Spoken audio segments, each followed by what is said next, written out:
ask the city attorney to give a report of any actions taken in closed session, please. Thank you, Madam Mayor. For one of the potential litigation matters, we have no reportable action, and for the other potential litigation matter, council voted 5-0 to initiate litigation on a code enforcement matter. All right, thank you very much. At this time, we are going to stand. We'll have the Pledge of Allegiance with Councilmember Sullivan, and then I will go ahead and do the invocation since Pastor Michelle's not here.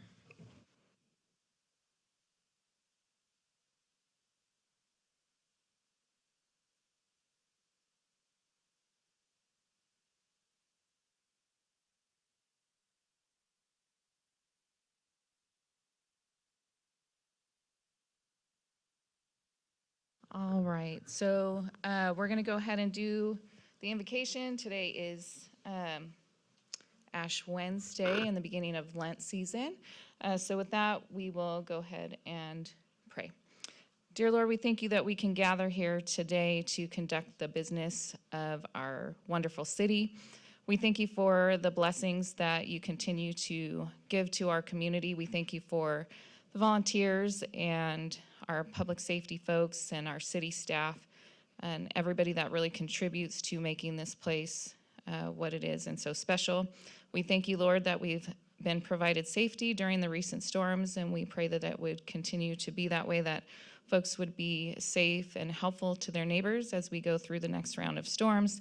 Please help us to conduct our business here this evening with the residents in mind. In Jesus' name we pray, amen.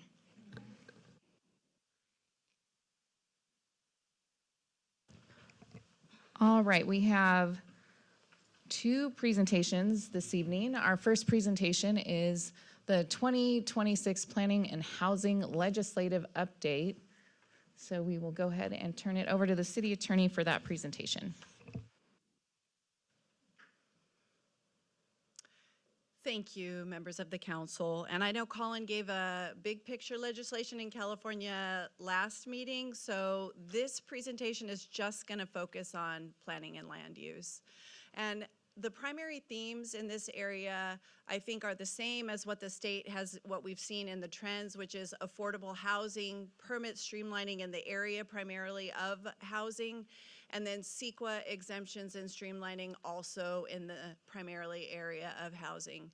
So the CEQA exemption and streamlining, this was effective when signed, which was June of last year, 2025. This is AB 130 and AB 131. These both create exemptions and streamlines for two different types of projects. The first one is infill projects. That's where there's already infrastructure. This is a streamlined CEQA exemption and process for projects where there's already infrastructure.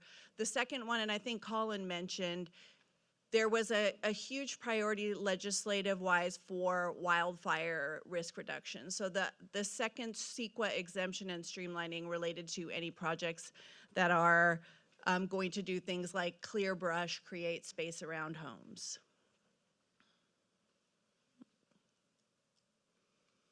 Next is housing permit reform and streamlining.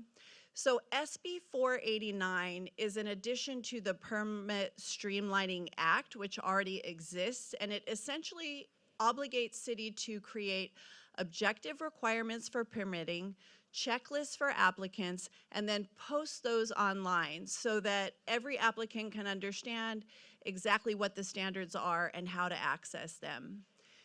Another bill, AB 253, sets deadlines for processing permits after a housing project is approved. And I know in past legislative sessions, we've seen streamlining for pre-approval processes, quicker shot clocks. Now we had some focus on post-approval.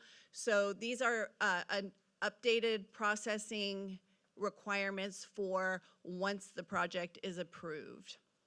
In addition, it allows small residential projects to use private plan checkers for streamlining and speeding up the review. Also, AB 1308 requires, again, this is the post-approval process. The legislature focused on quicker shot clocks, more streamlining. The building department is required to inspect residential projects with fewer than 10 units within 20 days of receiving the notice of completion. So a very fast shot clock added to that.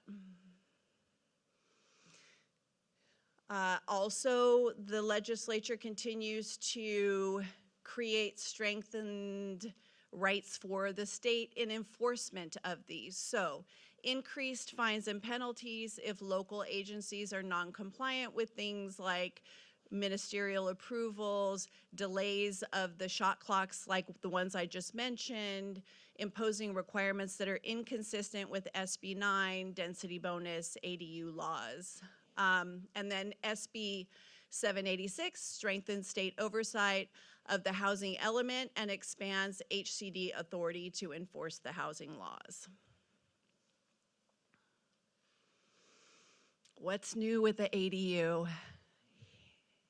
SB 543, 434, AB 434, 1033, and 976 requires cities to determine ADU, JDU application completeness within 15 days of receipt and then comply with a 60-day permit decision once the application is complete. And that's not when the city determines that it's complete, it's when the applicant actually submits the complete application. So cities can't delay reviewing them and then say, you know, now it's 60 days from when we approved it. These bills also authorize local agencies to adopt ordinances to allow the separate sale of ADUs, similar to a condo ownership, clarify and limit what impact fees may be charged on ADUs, including restrictions on smaller units, and then it clarifies and strengthens the ADU rules by limiting permissible local requirements and procedural delays. So similar to what we've seen, it superimposes the state law onto local jurisdictions. Last, not housing related, SB 415 is going to require, and this is a code adoption deadline for the city of Norco of January 1st of 2030. So this is something that the city staff, city attorney's office are gonna work together to come and work on. It updates local zoning and the development code for basically logistics warehouses. These are the Amazon distribution centers. It's gonna require that the city incorporate state mandated standards for logistics uses, allow logistics development in specific zones, remove local standards that conflict with state law. The city's gonna have to look at and update truck route ordinances and then apply these minimum development standards across the board. And that's it. That's kind of the big picture. There were lots and lots more, but I think those are the ones that are directly applicable. Are there any questions from council? All right, thank you for the presentation. We appreciate it. Councilmember Newton. Thank you, Mayor. Question on, well, two questions. On housing permit reform on AB 253, how is the use of private plan checkers? Is that where the city, where we don't do it in-house and we send that out to a consultant, or can an applicant hire their own plan checker? So there were The a way couple this is of reading. yeah, there's a couple of different bills that came through. One of them was related to like restaurant redevelopment, also a renewal, where there is a trend toward allowing private sector review of applications, planning, and things like that. So my understanding, and some of these it takes a little while to figure out how the state is going to implement them, but my understanding of this is that yes, a private planner can be hired by the residents to plan check the project, and then it will go through the city process. And Colby, I don't know if you have more information about that or not. I really don't have too much more, but it is a self-certification goal by the applicants to retain their own engineers for engineer plan checking, inspectors to do their own inspections. The planning side I hadn't heard yet, but that's a common thing that I've seen a lot of requests on, which Yeah. would just mean that we would be very tight on the oversight of those resources. Otherwise, the workaround there is when they are asking for expedited services, they're already paying an increased charge to the city for those services, to which then we just allocate, on the fly, a designated resource. But we still Right. control that as we do today. And I do think this is something that's trending that we're going to see more of as they continue to try to sort of streamline this. They're going to sort of offload some of this to private sector. Yes, what qualifies it, though? I mean, who determines the qualifications? Yeah, so the person that is hired by the applicant would have to be licensed and certified in the state and, have all those credentials. They would do the heavy lifting on all the plan checking review, which may take us a day, a week, 2 weeks, depending on the size of the project or more. They would do that heavy lifting, and then we would just do the QA, QC is the idea, so we would have Gotcha. a more abbreviated check. All right. This has got a ways to go still, though. Yes. Okay. And then this is on AB 1308, requiring building department to inspect a residential project within 20 days of receiving a notice of completion. Notice of completion is issued by the building department. Yeah, I'll let Colby speak to that. So explain that one. Well, notice of completions, I typically see from us as Public Works giving notice of completions, but we have certification of occupancies clearly that we give, which is after all the inspections are done. I'm not terribly concerned about 20 days after work is completed, because we have next day or next day plus 1 day for inspections. Most jurisdictions do, but there are jurisdictions that can take, 5 days, 10 days, 2 weeks. That's not where Norco's at, though. I don't have a lot of heartburn with that right now, because I Okay. think we can achieve that It's just the goal. way it read to me was after we received the notice of completion, but It's odd, the NOC is ours. right? Right. It's an odd way that's written. Okay. That's all I had. Thank you. All right. Thank you, Mayor. Yep, Councilmember Sullivan. Mayor Pro Tem Bowen, any questions? Yeah. Going back to what's new with ADUs. Now, when they submit the plans and it's approved, and going by what was just said about the engineering and all that stuff, it's no longer going to be in our hands to engineer it, to have it sent out to an engineering group. What about the architectural and all that stuff? Well, today, it's required that cities and counties have all of our standard specifications for ADUs posted online. Yeah, online. Yeah. Yeah. So those are essentially cookie-cutter, ready-made situations, other than if you have underground utilities that may have a long run. Some distancing between other structures that will have a different check that's not incorporated into those specifications. And dealing with this on the construction end of it, I have seen plans that have come up that have been really bad, and somehow an engineer bought off on them. And I feel the same thing's gonna happen again, where somebody's gonna buy off on it, and it's gonna be a total disaster, and we're gonna say, do we have the option of saying, no, we're not gonna accept this? Because I've seen plans, I've been handed plans to build a house or remodel, I'm like, there's nothing on it. What's gonna hold the roof up? Where's the beams at? And it's made it through plan check. I'm not in this city, of course, but it's someplace else. And an engineer stamped off on it. So do we have any recourse?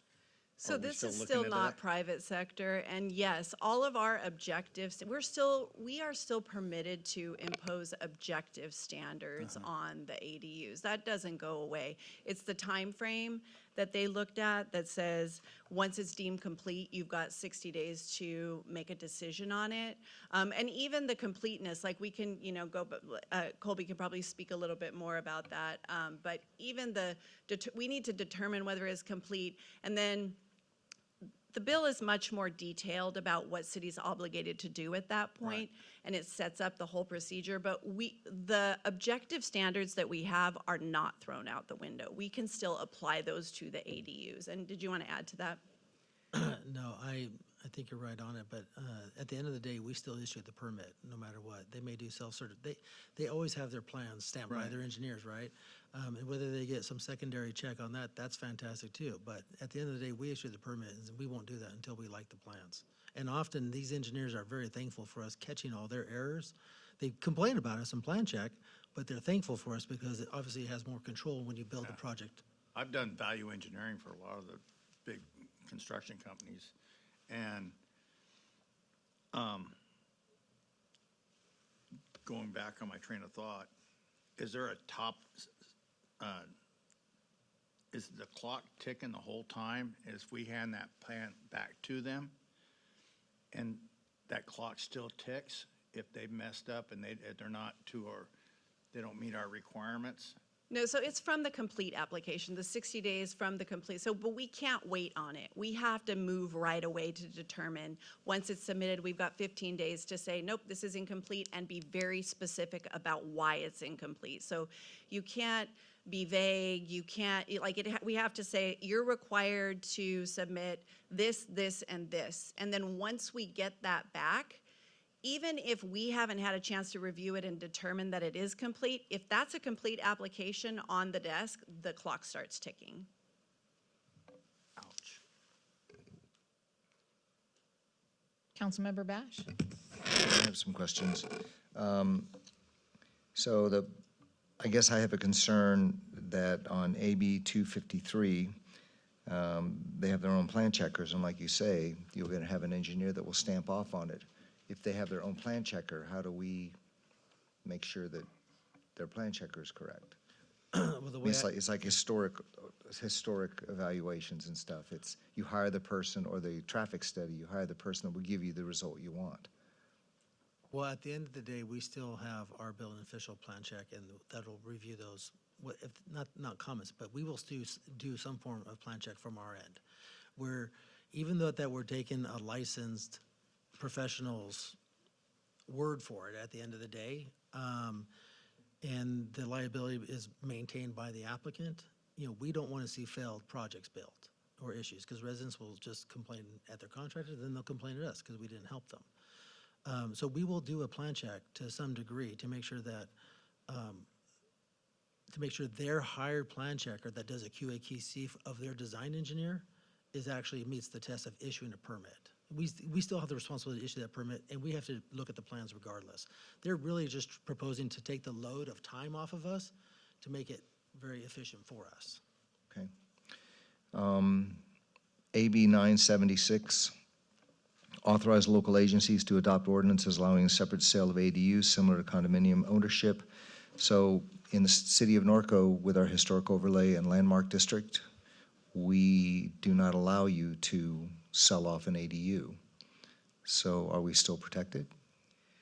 So I didn't bring up AB 1601, which is the districts, and we do have the landmark now. So the historic districts were removed from the ADU exemption by a different legislation, but the city does still have the historic landmark.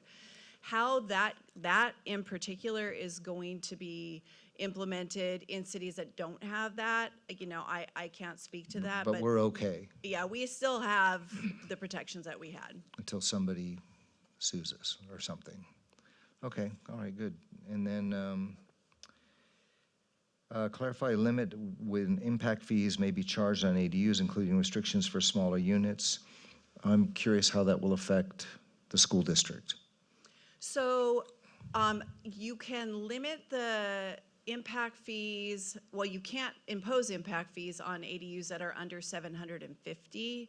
And then school districts is separate. So looking at city impact fees versus school district impact fees, the school districts can impose impact fees on ADUs over 750 feet. But that's a school district question, not a city of Norco Which question. the mayor's going to meet with them, and because our understanding is it can be optional. Okay, and then my last one is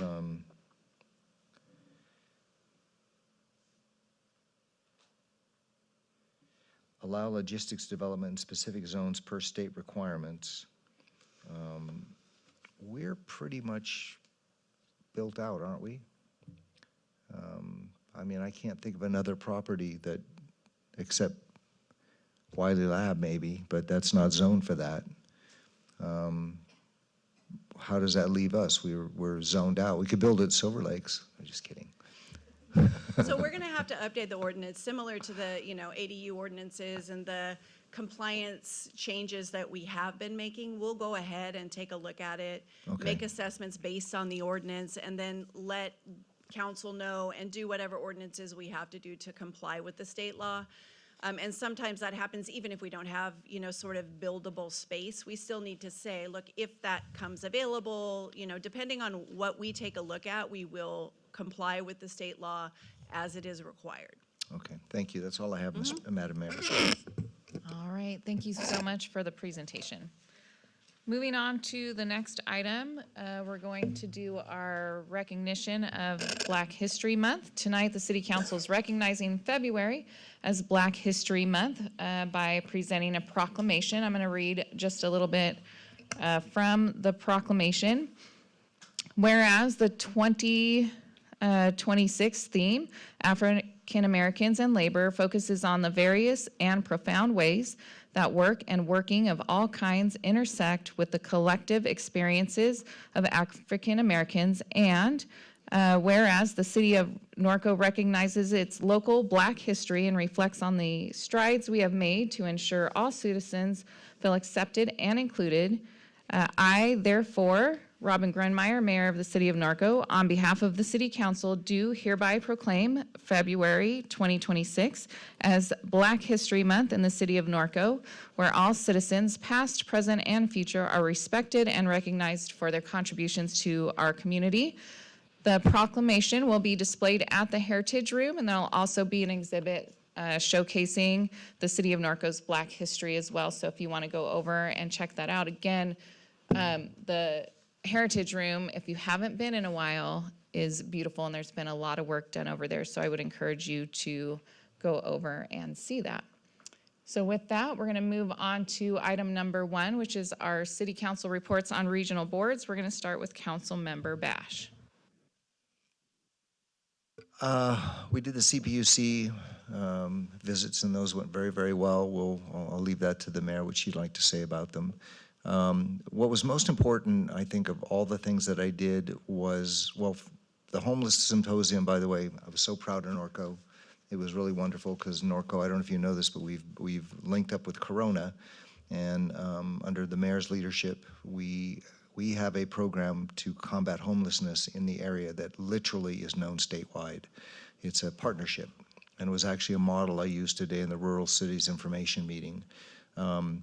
I'm chair of the Rural Cities Information Meeting, and that is a statewide, Northern, Central, and Southern California, and it's really, really exciting because what the whole goal is one, to make people aware of rural cities. I think last time when we talked, when Greg and I took our new congressman around, she was amazed at Norco. And from that visit, I realized, I went, wow, people don't know what we're trying to protect. This is very unique and unusual.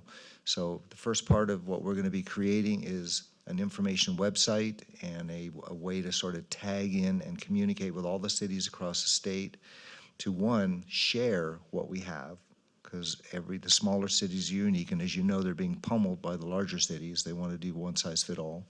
The second thing is what exactly are our common grounds? What are we advocating for? So let's say you're a small city in Loomis or Los Alamitos and Norco. There are things that connect, there's a connectivity that we're trying to find that and bring that together. And through these websites, we're hoping to reach out to over 300 cities. And then the last thing is advocacy. Right now, Cal Cities is only letting us be an information group because they're afraid that if they give us a seat at the board table, we will become as powerful as the Coastal Commission and or the coastal wing of Cal Cities, because there's so many of us. One of the things that's been brought up is the bigger cities, Riverside, San Diego, Los Angeles, all together they maybe have 80 council people.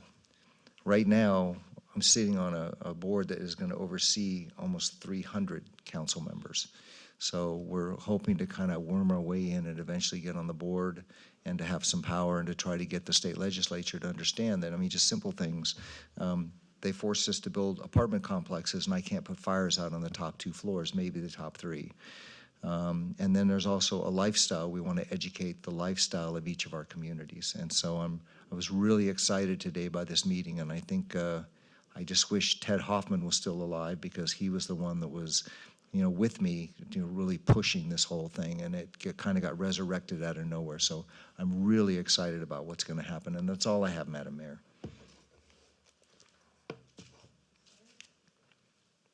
All right, next, Councilmember Sullivan.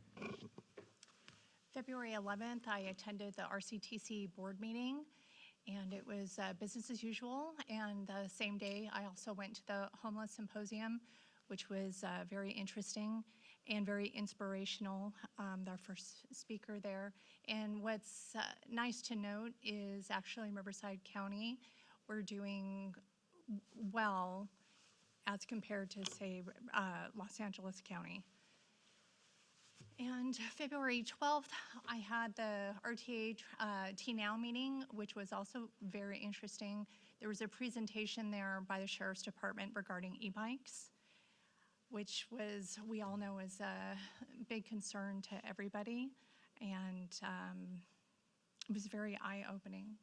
And that's it. Thank you. Councilmember Newton. Thank you, Mayor. Beginning in February, I attended the Board of Directors meeting for the Chino Basin Desalter Authority. Pretty much routine business, and we are still at our production percentages where we need to be, just a tick under 100% right now. And then met with the Engels Event Center Subcommittee with the mayor and staff. Basically, the discussion there was that the cow chip toss, determining the over-under between the Sheriff's Department and CAL FIRE. That's directed at you two in the back. Thank you, Mayor. All right, thank you, Councilmember Newton. And the only thing I have to report, we met with Congressman Calvert. Oh, I'm sorry, I skipped the Mayor Pro Tem. I don't care. Please, go ahead. I'm trying to skip along the agenda, sir, sorry. Regional board we went to that went very well. And also, the meeting we had with Ken Calvert, I call him Kevin, I don't know why I do that, but Ken is still, like he said, he's still gonna be our congressman. He made that very clear. Anything we need, we can still go to him. So we had the luxury of having 2. The meeting went really well, and the barn dance was phenomenal. And I had to work, and I didn't get off until 8, and I made it there at the end of it. But it was great seeing everybody's face. It was awesome. And if anybody hasn't gone to it, it's something you really need to go to. That's it. All right, thank you, sir. So, met with Calvert yesterday. Very productive meeting, and looking forward to some items he's going to help us out with. So that will conclude item number 1. We're going to move into item number 2, which is public comments.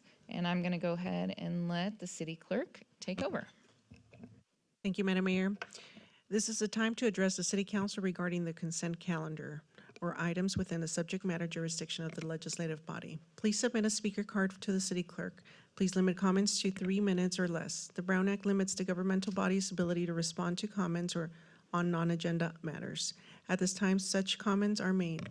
The governmental body shall not discuss or act relatively to any general public comment. And Madam Mayor, we have 3 speakers. The first one's Mary Anderson.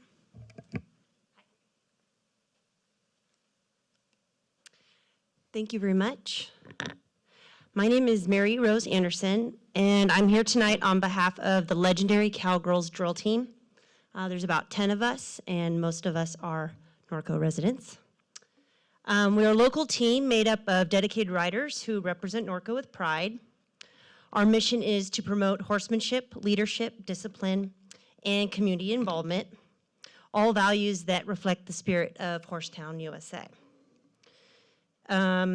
Currently, we are struggling with the current costs and ability to access the George Ingalls Equestrian Center. At quoted $214 per hour, regular practice at our own city facility is financially unrealistic for our team. What's been making this challenging is watching a track record of other drill teams with an unfair advantage of significantly greater and near unlimited access to the arena at a lower cost. We're not here to diminish any other team's success or contributions.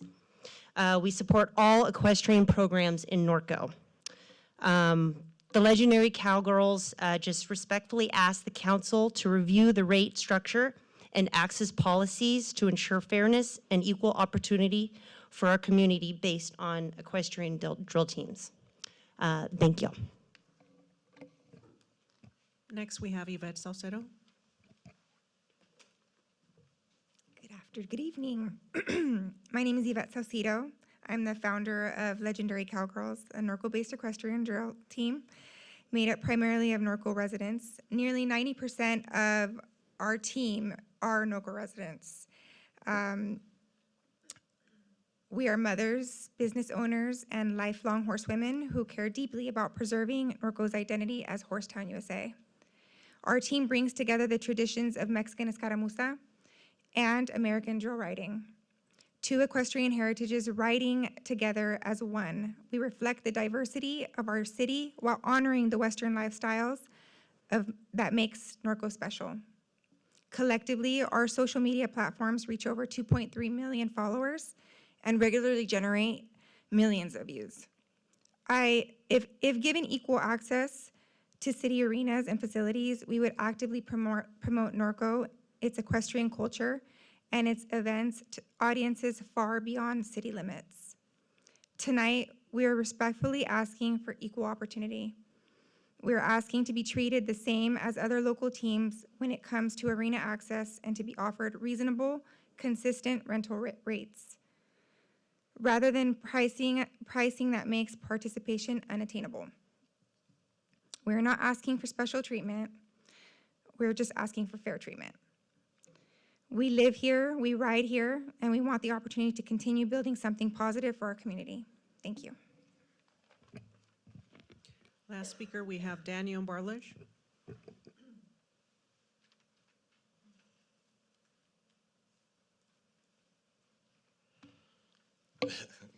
Good evening. I came to the City Council tonight to introduce myself. My name is Daniel Barlage. I'm the head football coach at Norco High School.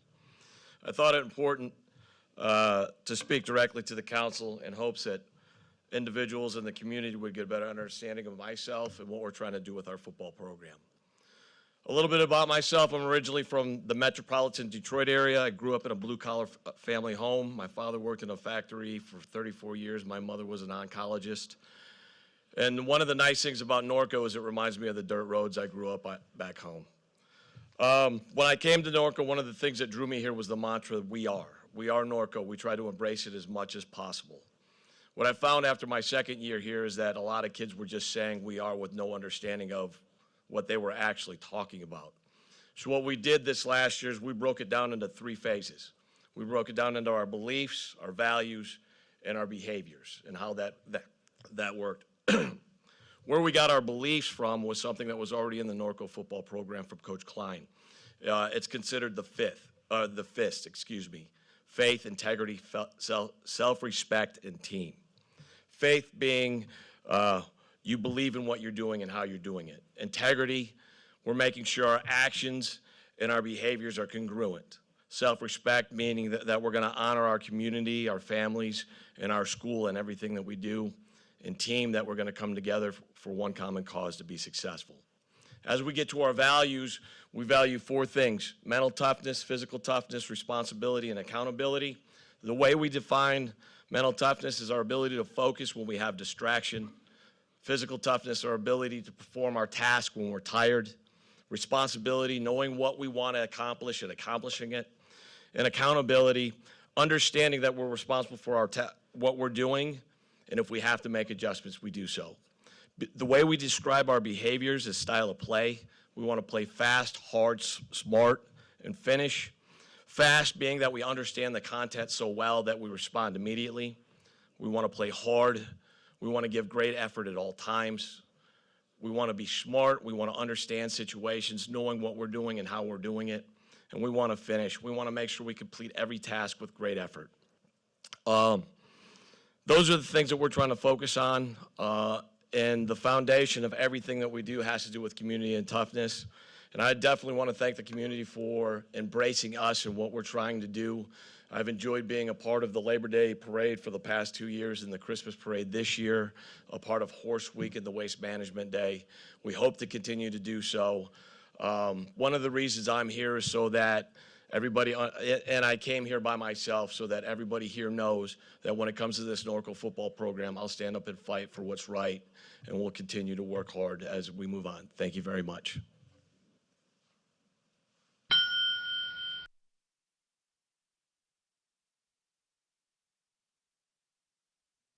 All right, thank you very much. That takes us to item number 3 this evening, which is our consent calendar items.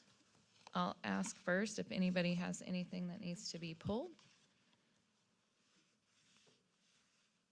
Move to approve. Second.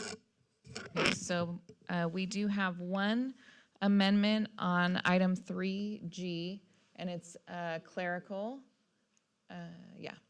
On section 5, audits, 5.1, line 2, at least once every 4 calendar years instead of 1. So I'd like to add that amendment into the minutes, please. And with that, we will proceed with the vote.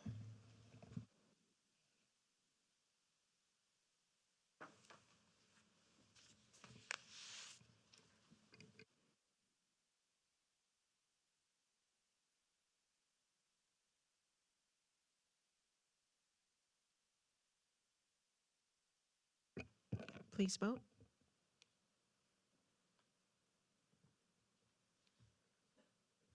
No. Okay.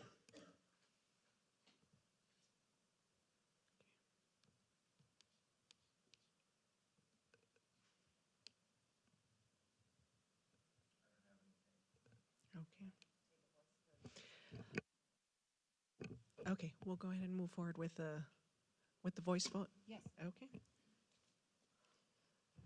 Councilmember Sullivan? Councilmember Newton? Yes. Councilmember Bash? Yes. Mayor Pro Tem Bowen? Yes. Mayor Grunmeyer? Yes. Motion passes. All right, thank you very much. That takes us to item number 5. So we'll start with, which is city council and staff communications. Anything from city staff on this side? Sam gave me a thumbs up. Moving over here to city staff over here, nothing. City attorney? City manager? Public safety in the back? 2 thumbs up from the back. All right, so then we're gonna go down here. Councilmember Bash. Just very fast, I should have mentioned Amanda, Fire Chief, Police Chief, we met at the corner of Hillside and at the Fire Station 47, and we've come up with some pretty good ideas for a 9/11 memorial. I'm really excited about it. I just sat back and they kind of planned the whole thing. So I've learned, I just vote right. So, but it's really, really exciting, and I think Quikrete said that they would donate a great deal of the stuff. And I got a call from Don, who heard about it at Act 1. He said, I'd really like to build that. So this may end up being a very inexpensive, wonderful thing, but I'll wait to talk about the details later. So that's all I have. Thank you. Mayor Pro Tem Bowen. Sam, what's the date for the cleanup on March for the? 21st. I told the coach I would find out what the date was. I forgot. 21st. 21st of March. And that's all I got. Okay, perfect. Councilmember Sullivan? Councilmember Newton?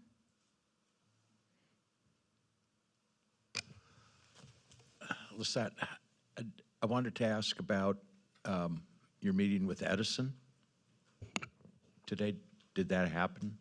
Yes. And I'm just curious to Fourth Street, the relocation of the poles, that's impacting our repaving project. Were we given any information? Yes, the government liaison was going to look into to see which department it's stuck or division is stuck in their end. So Sam had reached out, and so they're currently going to see where it's at on their end. They're going to get back to us. And we're on our second year of delays with Edison? Might be even longer. Okay. But they actually, about 5 months ago, Edison gave us the plans and said, are you good with the pole locations? We said yes. So they kick it up the ladder for approval, and then they get scheduled. So they're going to find out where it's at in that process. Okay. Thank you. Thank you, Lisette. That's all I have, Mayor. Thank you, sir. I have one thing. I'd like to make a motion to reconsider the resolution for annexation of the area over on Bluff.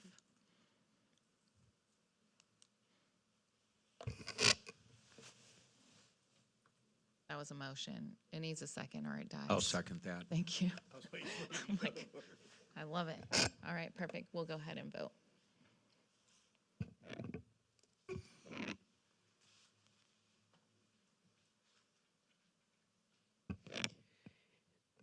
Councilmember Sullivan?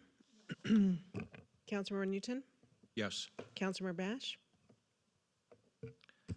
I'm voting yes to support the councilman's motion. Mayor Pro Tem Bowen? Yes. Mayor Grunmeyer? Yes. Motion passes. Yeah, it would come back on a future agenda and then we can discuss it. All right.